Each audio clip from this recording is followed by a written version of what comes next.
Vamos a compartir la palabra del Señor. Ahí está, caminando en la gracia del Señor, los frutos del esfuerzo. Está en 2 de Timoteo, capítulo 4, versículo 9 al 22, la lectura. Antes de eso, solamente recordar dónde vamos.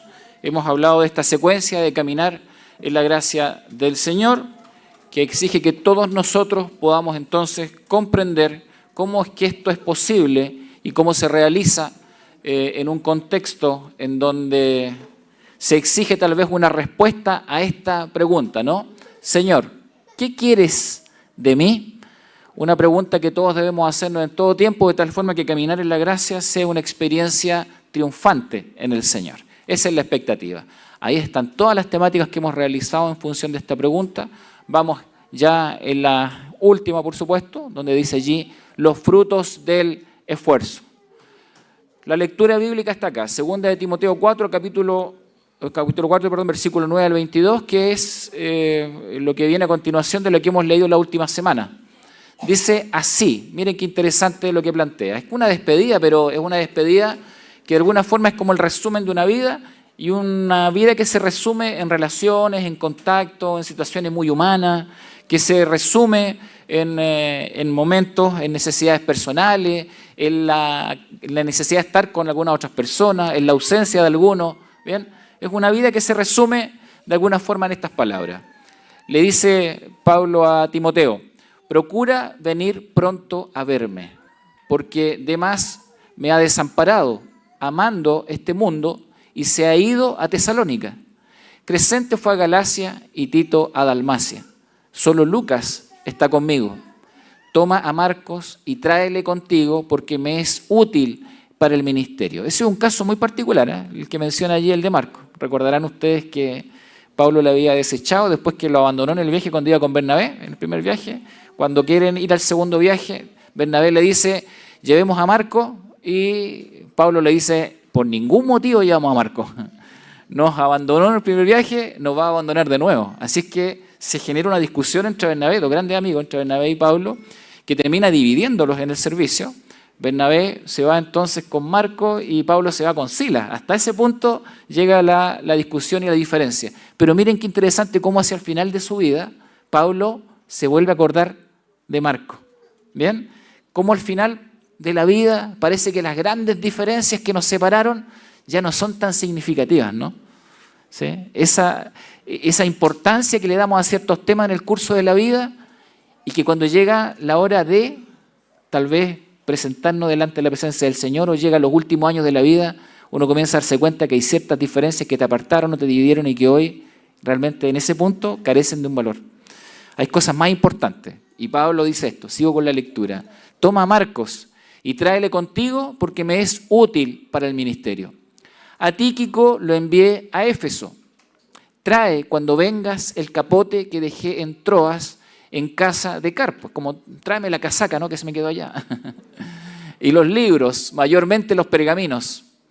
Alejandro, el calderero, me ha causado muchos males. El Señor le pague conforme a sus hechos. Bueno, no hay mucho que explicar ahí, ¿no? Claro. Guárdate tú también de él, pues en gran manera se ha opuesto a nuestras palabras. En mi primera defensa ninguno estuvo a mi lado, sino que todos me desampararon. No les sea tomado en cuenta. Pero el Señor estuvo a mi lado y me dio fuerzas para que por mí fuese cumplida la predicación y que todos los gentiles oyesen. Así fui librado de la boca del león. Y el Señor me librará de toda obra mala y me preservará para su reino celestial. A Él sea gloria por los siglos de los siglos. Saluda a Prisca. ¿Se acuerdan de Priscila y Aquila en la historia? Bueno, Prisca es como un diminutivo cariñoso. Se refiere a Priscila. Por eso le dice Prisca. ¿Bien? Como eso demuestra mucha familiaridad. ¿Bien? Y demuestra amistad profunda. Y le dice, saluda a Prisca y Aquila y a la casa de Onesíforo, que fue el que lo buscó cuando él estuvo enfermo. Erasto se quedó en Corinto y a Trófimo dejé en Mileto enfermo. Procura venir antes del invierno. Eubulo te saluda, y Prudente, Lino, Claudia y todos los hermanos. El Señor Jesucristo esté con tu espíritu. La gracia sea con vosotros. Amén. Así termina la carta de segunda de Timoteo. A veces llegamos al pasaje que hemos leído las semanas anteriores y dejamos de leer el resto. Pero finalmente nos encontramos con esta sección que es como un resumen de una vida. El resumen de las amistades, de los desencuentros, de los problemas, de las dificultades, de las alegrías, de las victorias, de las derrotas. A veces me pregunto cada vez que leo este pasaje, ¿cómo hacer nuestro propio resumen cuando llegue ese momento final? ¿Cuál será el resumen de nuestra vida? ¿A quiénes pondríamos nosotros en ese listado? Porque aquí está el listado de las influencias, de las personas con las que compartiste, la gente con la que tuviste buenos momentos, las personas a las que ayudaste, a las que guiaste, en las que influiste en términos positivos, pero también a aquellos tal vez que no han cumplido adecuadamente en la relación contigo. ¿Cuál será nuestro resumen? Son tan pocos versículos, uno mira la vida tan intensa del apóstol Pablo y la ve resumida en este relacionamiento. ¿Cuál será nuestro listado? ¿Cuáles serán nuestras observaciones? ¿Qué pondremos allí? ¿Qué va a decir Iván Castillo? Se me quedó, no sé, el computador en la casa de, ¿sí? Tráemelo de vuelta. O alguien decir, se me quedó el libro en tal lugar, ¿sí? ¿Qué pondremos allí en ese momento? Interesante. Cuando nosotros hablamos de caminar en la gracia y hablamos de los frutos del esfuerzo, que es lo que vamos a analizar, uno ve primero en el resumen del apóstol Pablo una gran vida de esfuerzo. Porque finalmente lo que está allí es la consecuencia de un trabajo y de un servicio delante del Señor. Algunas cosas le salieron bien, otras no le salieron tan bien. En algunos casos las relaciones con las personas prosperaron, en otras no. Algunos lo escucharon, otros no lo escucharon. Algunos entonces recibieron la palabra del Señor con alegría y gozo y caminaron, perseveraron al igual que Él y trataron de seguir su ejemplo. Tantos otros no lo hicieron. Y el resumen de la vida de Él es muy honesto porque nos cuenta todo esto. Y hay allí dos conceptos que parecen antagónicos, ¿no? El esfuerzo, que he mencionado en ese subtítulo, y también la gracia. ¿Por qué aparecen como antagónicos? Mucha gente piensa que la gracia ya implica la carencia total de esfuerzo y traslada lo que significa la gracia salvadora del Señor a todos los otros aspectos en la vida cristiana. Parece que por vivir en la gracia no hay que seguirse esforzando. Parece que por vivir en la gracia no hay que dar grandes pasos de fe o de convicción. Parece que algunos piensan de que confiar en la gracia del Señor entonces implica una vida más bien plana, ¿cierto? Sin grandes acciones, sin grandes actividades. Entonces, ¿son realmente dos conceptos antagónicos? En realidad, la Biblia no dice eso. La Biblia nos muestra de que hay una relación profunda. Voy a mirar primero el tema del esfuerzo, ¿ya? Acá está el significado de esfuerzo. La capacidad personal que ayuda a una persona a conseguir las metas que se proponga, venciendo en el proceso a todas aquellas complejidades que pretenden impedir que las alcance. ¿Bien? Ese esfuerzo, esa capacidad humana. También se refiere a aquellos que persisten en afrontar hasta vencer los obstáculos de la vida diaria. Hay gente esforzada, ¿cierto? Hay gente que le pone el hombro, decíamos, en el sur de Chile, ¿sí? Claro, le pone el hombro y se esfuerza y sigue adelante y va contra viento y marea y contra los obstáculos y persevera.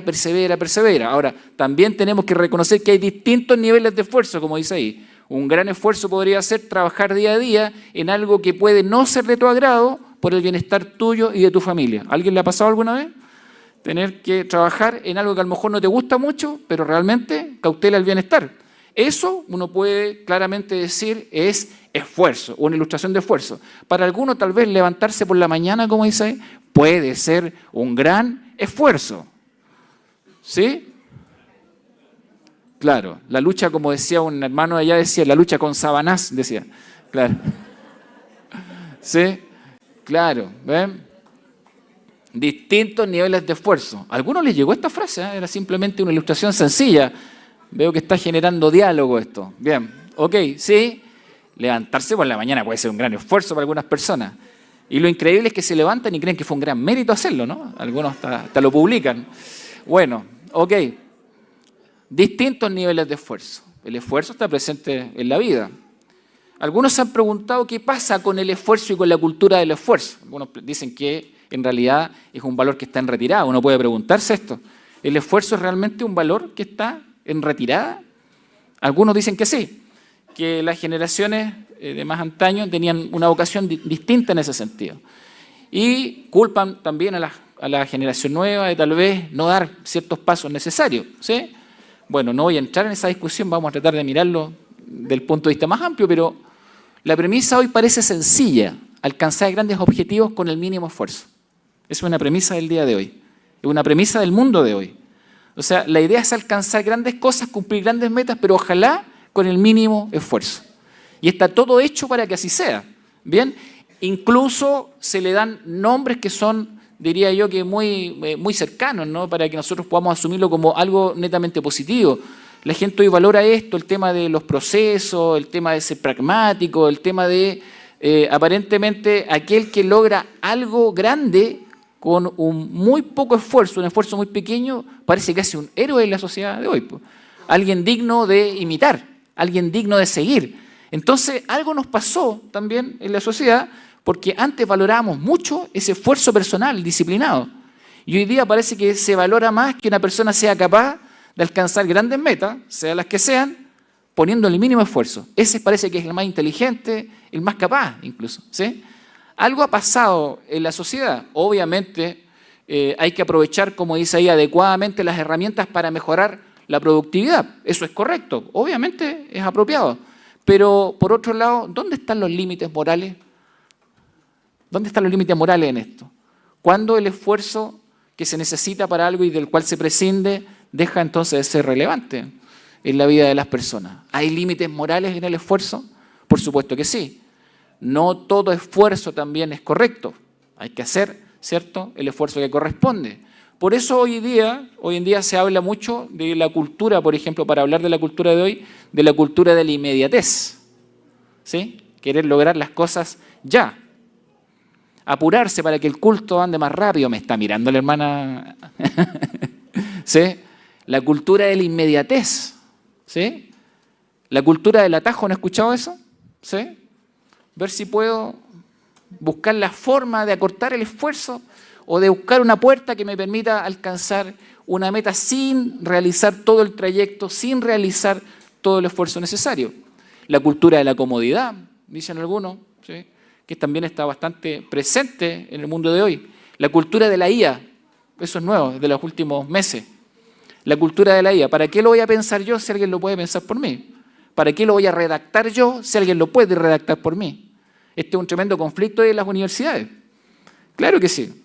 Por ejemplo, están todas las tesis ahí siendo revisadas. Hay una universidad que está revisando sus procesos completos. No lo voy a decir públicamente porque salimos, obviamente, por YouTube y otras redes. No sería apropiado, pero hay una universidad que está revisando todos sus procesos porque se dio cuenta que prácticamente todas las tesis y todos los exámenes tenían algo de IA. Entonces, ¿cómo evalúas eso hoy en día? ¿Cómo evalúas entonces realmente el esfuerzo cuando una persona está hoy dispuesta a que alguien más piense por ella? ¿Es la IA una gran herramienta? Por supuesto que lo es. Y tendremos que adecuarnos, ¿cierto?, en algunos contextos a utilizarla como corresponde. Pero cuando reemplaza nuestro sistema de pensamiento, cuando reemplaza entonces lo que está de manera más sensible detrás de esto, la capacidad de esforzarse de manera disciplinada para alcanzar objetivos, hay un problema moral detrás de eso. Hay límites que hoy estamos tratando de entender cómo caminar con ellos. La cultura del esfuerzo, un valor en retirada, ahí está. Entonces, la preparación de Pablo para el esfuerzo es un elemento esencial que está presente allí y que debe ser considerado. Se estaba despidiendo, sí. Bendiciones para él. Bien. La preparación del apóstol Pablo para el esfuerzo, por ejemplo, es algo que está allí presente en su vida. Y eso es un elemento que él comienza a rescatar respecto a su propia enseñanza para compartirla con Timoteo. Entonces, el Señor lo prepara para el esfuerzo y lo prepara para esforzarse adecuadamente en lo que debe hacer. Y Pablo dice así, el Señor le mostró cómo caminar en una cultura del esfuerzo. Y para que la grandeza de las revelaciones no me exaltase desmedidamente, me fue dado un aguijón en mi carne. ¿Recuerdan este pasaje? Muy conocido, ¿cierto? Ahí está la palabra aguijón. Miren, la palabra aguijón en su concepto griego original significa una espina que produce fastidio o discapacidad. Por eso no sabemos si el apóstol Pablo, cuando se refiere a aguijón, se refiere a algo físico, una enfermedad física, o algunos piensan que es una cuestión también emocional. Hay diferentes interpretaciones porque puede significar algo que le produzca un fastidio emocional, como también una discapacidad. De hecho, la palabra originalmente también significa como piernas débiles, alguien que está en debilidad, puesto en debilidad por causa de alguna situación que le afecta externamente. Así que Pablo está diciendo que hay algo que le está produciendo fastidio y que le está produciendo una discapacidad o una incapacidad al menos, que lo está debilitando y que no le permite seguir adelante. No sabemos qué era, pero sí sabemos que él tenía una cierta expectativa respecto a esto. La expectativa él la dice allí. Respecto a lo cual, a este aguijón, 3 veces he rogado al Señor que lo quite de mí. Así que la expectativa era que Dios se lo quitara. Esa era la solución más rápida. Pero a veces el Señor no hace las cosas así. ¿Eh? Y entonces uno empieza a encontrar la relación que el Señor conecta, ¿no? Cómo conecta el esfuerzo, la disciplina con su gracia. Y se empiezan a conectar esos dos conceptos que parecían antagónicos cuando lo vimos al principio. Respecto a lo cual, 3 veces he rogado al Señor que lo quite de mí. Pero en el reino de Dios, la madurez no se mide por el nivel de autosuficiencia o la capacidad para ejercer una fuerza personal inquebrantable humanamente, sino más bien por la rendición total de la vida al Señor, aprendiendo a depender de Él de forma completa y permanente. ¿Sí?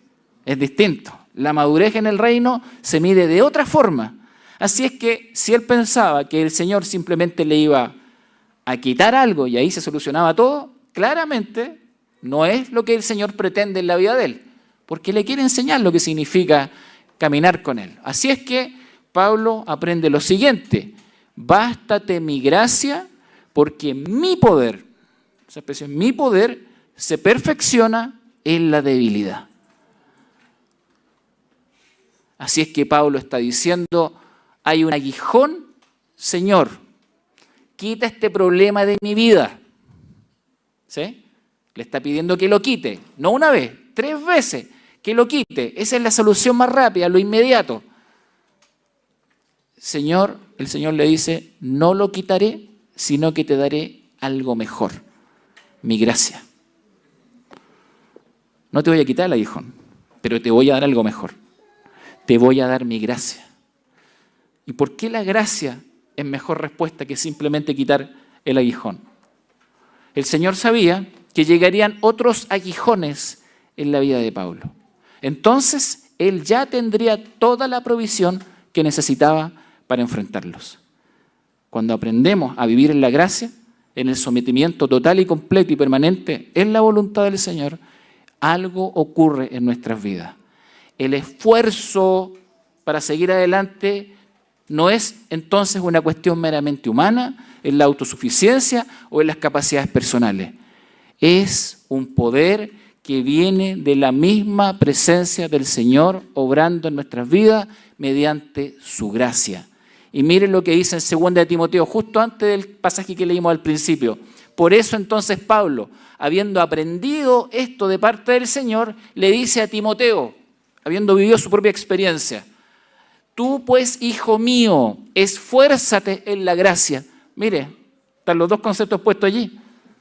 Esfuérzate en la gracia que es en Cristo Jesús.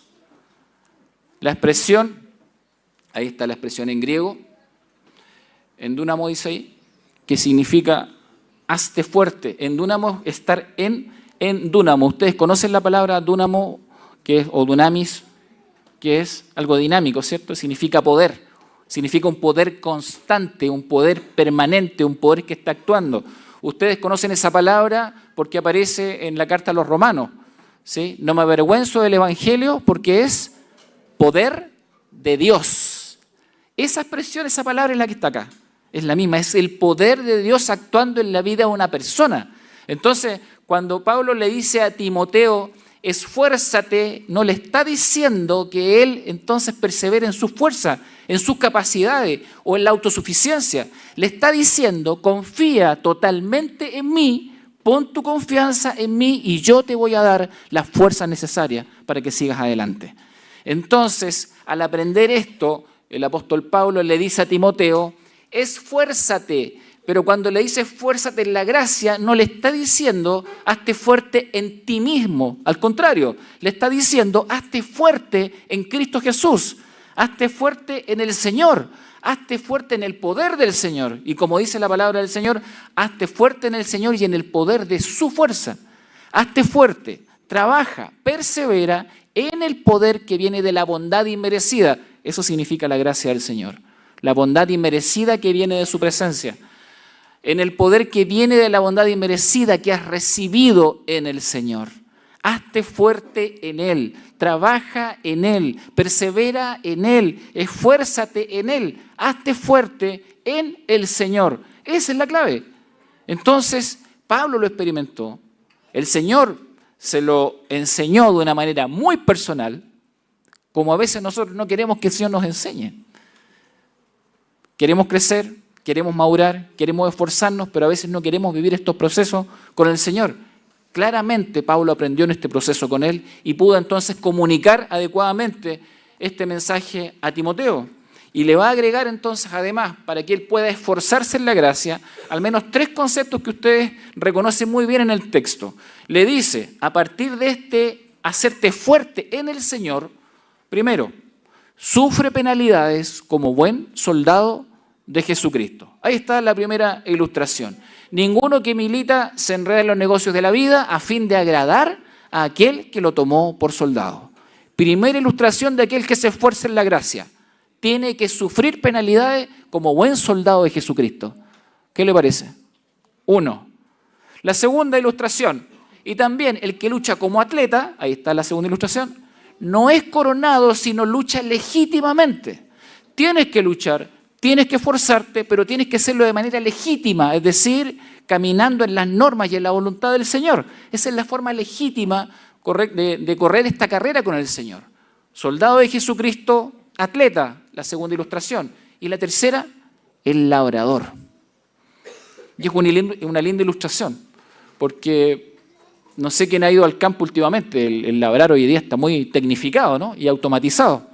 En realidad, antiguamente necesitaba 100 personas para labrar un campo. Hoy día lo hace una persona con una máquina. Es increíble. ¿Sí? Cuando miramos este texto, estamos en un momento donde las herramientas eran muy básicas, donde la tierra era dura, donde se desarrolla entonces esta historia en un contexto más bien desértico, con muchas rocas. Y el apóstol Pablo dice, el labrador para participar de los frutos debe trabajar primero. La tercera ilustración. No se puede esperar fruto si no hay trabajo. No se puede esperar buen fruto si no hay esfuerzo. No se puede esperar buen fruto si no hay dedicación. Solamente así se disfruta. Participar significa disfrutar de los frutos, el concepto. Para poder disfrutar entonces de la cosecha, quiere decir, tienes que trabajar primero. Y esto habla mucho a la cultura que tenemos hoy en día, tal vez del mínimo esfuerzo. El labrador para participar de los frutos debe trabajar primero. Y le dice, considera lo que te digo y el Señor te dé entendimiento en todo. ¿Ven? Soldado, atleta, labrador. Labrador, 3 ilustraciones. Soldado, atleta y labrador. Cada uno de ellos necesita o exige preparación, valentía, determinación, perseverancia, disciplina, conocimiento, clara orientación a los objetivos, esfuerzo sin reservas hasta la agonía. Todos ellos. La palabra agón que se utiliza ahí cuando Pablo enseña acerca de perseverar y caminar con el Señor, esa palabra de caminar, de perseverar hasta alcanzar las metas, es la palabra, como les expliqué en un par de predicaciones atrás, que es la raíz de agonía, que en aquel instante para muchos era un objetivo distinto. Era simplemente el esfuerzo que se realizaba antes de alcanzar las grandes metas. Hoy día la agonía ha tomado un concepto diferente, ¿cierto? Es como el momento previo a la muerte. Pero en realidad en aquel momento era algo distinto. El concepto social era que se refería al esfuerzo que una persona realiza para poder alcanzar meta. Entonces, Pablo también está planteando esto. Tienes que realizar el esfuerzo que sea necesario. Un esfuerzo sin reserva hasta la agonía, quiere decir dar todo de ti para alcanzar las cosas. Pero dar todo de ti en tu relación con el Señor. Dar todo de ti en Él. Por eso la expresión nunca puede ser separada desde la perspectiva cristiana de la persona de Jesucristo. Cuando uno la separa, entonces puede terminar en un camino tremendamente humanista y separado del Señor. Se puede esforzar, pero por metas y objetivos que no son lo que Dios quiere para la vida. Incluso puedes plantearte cosas buenas que no es lo que Dios quiere para tu vida. Tú, pues, hijo mío, esfuérzate en la gracia que es en Cristo Jesús. Ahí está la frase completa. Esto es lo que Pablo le transmite entonces a Timoteo. Esto es una vida de esfuerzo en la gracia. Y esto le permite entonces agregar algo que puede ser una carga para algunos, pero en realidad es lo que Pablo se siente en el deber y en el derecho de decirle a Timoteo. Tú anuncia el mensaje de Dios en todo momento. Muéstrale a la gente sus errores. Corrígela, anímala, instrúyela con mucha paciencia. Mantén la calma en todo momento. Soporta los sufrimientos. Haz bien tu trabajo. Pelea la buena batalla. Termina la carrera. Guarda la fe. ¿Cuál le gusta más? ¿Perdón? Todas, dice la hermana. ¿Cuál le cuesta más? Ahí cambió la cosa, ¿eh? Todas. ¿Cuál cuesta más acá? A ver. Mantén la calma. ¿Perdón? ¿Cuál dijo?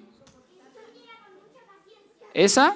Sí, bien, muy bien. Muchas gracias por la opinión. Excelente.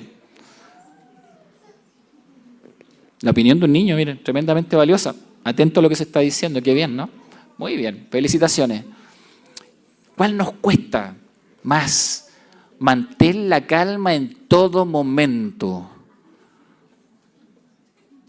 Las caras de algunos dicen que parece que esa está especialmente difícil. Mantén la calma en todo momento. Algunos están levantando, haciendo like. Bueno, soporta los sufrimientos. Hay cosas difíciles, ¿no? Pero Pablo se siente en el deber de exigirle esto a Timoteo. Y se lo transmite como un estándar de la vida cristiana. Esfuérzate en la gracia. ¿Quieres ver frutos? Esfuérzate en la gracia en el Señor. Miren ahora, vamos a terminar leyendo el pasaje que comenzamos leyendo juntos. Procura venir pronto a verme, porque Demas me ha desamparado, amando este mundo, y se ha ido a Tesalónica. ¿Qué tendría que haber aplicado ahí Pablo del listado que vieron antes? ¿Paciencia? ¿Sí? Bueno. Crescente fue a Galacia y Tito a Dalmacia. Solo Lucas está conmigo. Toma a Marco y tráele contigo porque me es útil para el ministerio. Él también está reflexionando respecto de su propia vida. Pero aquí hay un resumen de alguien que ha aplicado este esfuerzo en la gracia y que está viendo los frutos. Queridos hermanos, estos son los frutos. Son los frutos. Personas a quienes has compartido el Evangelio con todo lo que esto implica. A ti, que lo envía a Éfeso, trae cuando vengas el capote que dejé en Troas en casa de Carpo y los libros, mayormente los pergaminos. Alejandro el calderero me ha causado muchos males. El Señor le pague conforme a sus hechos. ¿Alguien ha pensado así alguna vez de alguien? ¿Sí? Que el Señor le pague esto. Creo que sí. Bueno, esto recuerda las frases de los Salmos en el Antiguo Testamento, ¿cierto? Cuando vacían todo el corazón. ¿Sí? Guárdate tú también de él, pues en gran manera se ha opuesto a nuestras palabras. En mi primera defensa ninguno estuvo a mi lado, sino que todos me desampararon. No les sea tomado en cuenta. Está hablando de hermanos, de gente que lo dejó solo en algún momento y él todavía parece que tiene algo en el corazón. La vida tiene estas cosas, ¿no? Es tan humano lo que plantea el apóstol Pablo. Esforzarse en la gracia, seguir adelante y perseverar, no carece de conflicto. Ahí están presentes. Pero el Señor estuvo a mi lado y me dio fuerzas para que por mí fuese cumplida la predicación y que todos los gentiles oyesen. ¿Saben? Cuando leo esto, veo cómo el Señor es exaltado. Porque estamos delante de un hombre que tiene debilidades como todos nosotros. Y él dice que si él pudo seguir adelante, que si él pudo entonces cumplir las expectativas de parte del Señor, es simplemente porque el Señor estuvo con él. Esa es la clave de todo esto. Así fui librado de la boca del león, y el Señor me librará de toda obra mala y me preservará para su reino celestial. El Señor lo va a hacer. ¿Ven? A Él sea gloria por los siglos de los siglos. Saluda a Prisca y Aquila y a la casa de Onesíforo. Erasto se quedó en Corinto y a Trófimo dejé en Mileto enfermo. Procura venir antes del invierno. Eubulo te saluda, y Prudente, Lino, Claudio y todos los hermanos. El Señor Jesucristo esté con tu espíritu. La gracia, miren cómo tiene sentido lo que él dice al final. Porque eso es lo que lo sostuvo en la vida. Y eso es lo que le permitió esforzarse para alcanzar la meta. La gracia sea con ustedes. La gracia del Señor sea con ustedes. Esforcémonos en la gracia del Señor. Eso le está enseñando Pablo a Timoteo. Es la gracia del Señor la que me ha permitido llegar hasta el final de la meta. Es la gracia del Señor lo que me ha permitido entonces compartir el Evangelio, enseñar la palabra, cumplir con la predicación. Enseña a otros que guarden lo que has aprendido, le dice. ¿A quiénes has hablado? ¿A quiénes? Debería estar con signo de pregunta, perdón por eso. ¿A quiénes has guiado a los pies de Cristo? Preguntas para ustedes y para mí. ¿A quién has discipulado? ¿Cuál será tu pequeña galería de personas en quienes veas encarnado el fruto de tu esfuerzo? ¿Cómo se escribirá el final de nuestra vida? ¿Será un cúmulo de dudas, de incertidumbre, de no dar paso, de perder la disciplina cristiana?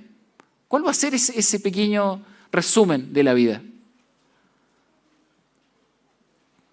Miro ese listado de Pablo y lo veo tan honesto y tan humano.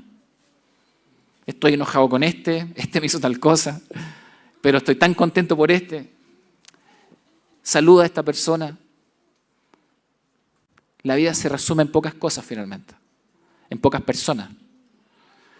Pero que el Señor nos ayude para que paso a paso podamos esforzarnos en la gracia a la que hemos sido llamados.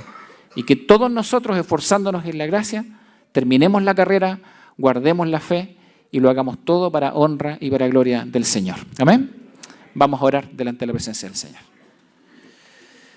Señor, estamos delante de tu presencia en esta hora. Agradecidos, Padre, porque es tu gracia la que nos ha sostenido. Es tu gracia la que nos ha guiado. Es tu gracia la que nos ha permitido esforzarnos y seguir adelante. Señor amado, pudiésemos contar tantas historias y tantas situaciones donde hemos visto, Padre, tu mano de poder. Aquí estamos con nuestras vidas delante de tu presencia. Ayúdanos, Señor, a seguir adelante, a perseverar en ti, a caminar contigo, Señor, a caminar en ti, en tu poder. Señor amado, líbranos siempre de buscar en nuestras fuerzas o en las cosas de este mundo la suficiencia para poder realizar las cosas, sino que más bien, Señor amado, siempre guíanos para caminar contigo, para comprender tu buena voluntad, para comprender tu gracia y entender que allí está la bendición, el sustento necesario para caminar una vida de esfuerzo, con disciplina, con perseverancia, una vida que te honre y te glorifique en todas sus áreas. Gracias, Señor, por estar aquí con nosotros.